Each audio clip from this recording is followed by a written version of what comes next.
ga masu iyali, kuma ana samun matsala. Mutum yana da mata amma duk lokacin da ta samu ciki, cikin na yawan zubewa. Duk lokacin da aka ta ɗauki ciki, cikin na zubewa, to kuma gashi an sake samu ana tsoron ya sake zubewa. To a rike wannan fa'ida, insha Allahu za a dace alfarma annabi sallallahu alaihi wasallam. أعوذ بالله من الشيطان الرجيم. بسم الله الرحمن الرحيم.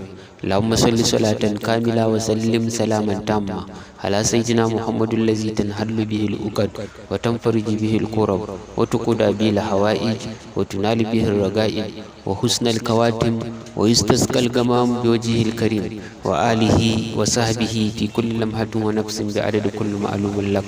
صلاة تفتح لنا أبواب الرضا والتيسير وتغلق عنا أبواب الشر والتعسير وتكون لنا بها وليا ونسيرا. أنت ولينا ومولانا فنعم المولى ونعم النصير. يا يوم السلام عليكم ورحمة الله تعالى وبركاته. barkanmu da wannan lokaci, barkanmu da sake haduwa a wannan channel namu mai albarka na Ajaibul Asrar. Kar a manta, yau ne farkon haduwarmu da kai da yin subscribe, liking, sharing zuwa ga yan uwa don al'umma su amfana. In kuma tuntuni muna tare, to barkanmu da sake haduwa a wannan channel namu mai albarka. A yau mun zo muku da wannan fa'ida wanda ko da mutum baya da wannan matsala zai iya ji wani nashi ko wani abokan arziki makota suna samun irin wannan matsala, sai a iya taimaka musu. Wannan matsala ne, magani ne ga matsala akan mace mai yawan in ta samu ciki, cikin ya rinka zubewa. Duk lokacin da aka samu ciki, cikin ya zube, to kuma an sake samu, ana so Allah ya kiyaye wannan cikin ya zauna har a samu rabon da ake nema a kai alfarma annabi sallallahu alaihi wasallam. To a rike wannan fa'ida, insha Allahu za a dace.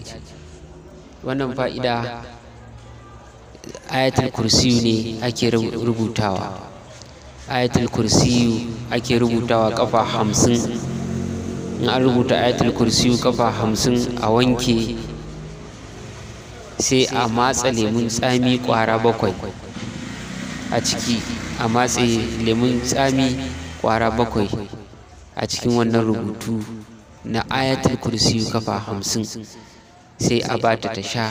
Insha Allahu da ta sha wannan rubutu, to insha Allahu wannan ciki ba zai zube ba har a samu rabo a kai alfarma annabi sallallahu alaihi wasallam. To wannan haka yake alfarma annabi sallallahu alaihi wasallam.